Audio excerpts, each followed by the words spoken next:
Yo, ain't you still and then you catch him say the necessary interviews, the necessary conversations. I was a the Bremono, yeah, the Bebremo, and then you sack the former MC, the former MC for the constituency. And then your baby son, I hear you name say what to about now or one crabia. Obeka champion na delegates kwa dempo and obeka chon akwempa chobia boko nyame ado bibia boko me da senso say wa ma me akwanye yo akura ene senia ye nanim MPP ene muri won a constituency no bedi manim kan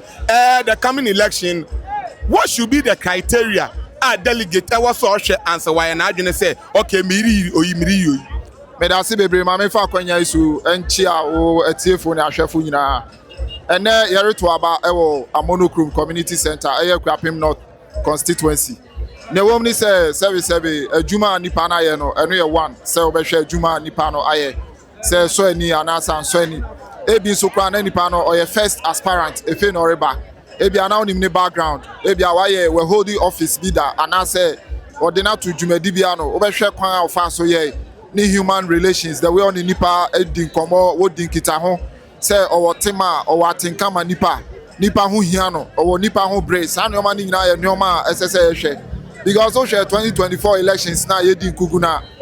nyoma we ye nyoma na nipa e kan bebre say MPP fo no eto da na ye nya kwanya no kodu soro ho na ye refi wo enuti me de meresre etiefo ahwefo ene delegates impo say service won hwe won e beboa won in terms of human relations especially say nipa no obenya wo hombre enye course ina na obetumi afa but oba na obehu miss course na 10 at least ufre mu be 4 and 3 and even 5 crampo na enye bone eto da common text message I will send it down nipa no oh I've received your miss call I'll call you back or I'm in a meeting I'll call you later sa nyoma we nyina nyoma bia amanfo hwe nti no ene criteria ne de service awo edusrem nti anye fe ne bepe hontoma na mo se ne tibia no going forward no these are some of the things say seven ye benya positions ya na ye de ba be som no ye say ye dan ye ni hwe ye nkrofo no and I want so awoto aba no say wo hwe say sa nyoma we no e wo nipa ne ho ana nti kakra me so me kan den okay finally to delegates okwakoto aba ewo tofa bomu then abeka kire won na MPP fo generally 1 year delegates we fans and then once we some level of vested interest we ne da jumadi mu tofa bomu then abeka kire won na meka ni say okuna dan yanim no say enye MPP NPP NDC yari yi executives ayen executives wo betumi adin yanim akokon na eno achi no MPP fu nyina so yesese yanka ye humbom because in unity lies our strength see to me kan ye humbom na ye ne NDC betumi akokon ne adi won sunkunim eno ti 2028 elections na da yanim no eno na mere stress ye ma no ye prime objective enya ye focus enya ye nisuade hunu say we are targeting winning the seat ye ready for power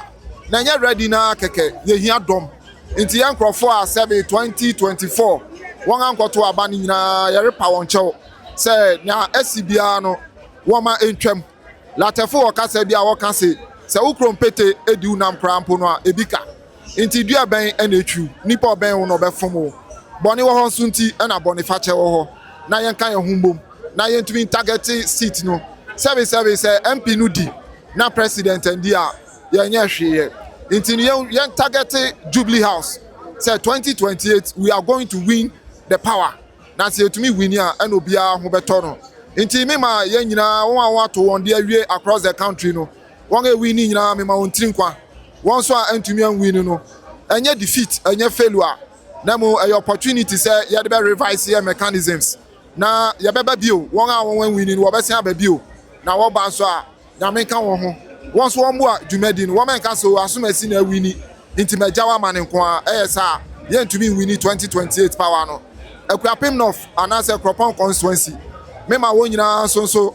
me hye won nkran say abana ekwakoto no won nyina onim na bia okwakoto akọ ye nipa obeboa yen na yatumi maintain yen seat no na 2028 no yatumi akọkọ no akodinkunim ewo Jubilee House ekonwane ho eno na meka ntofa yo yeah that's a pa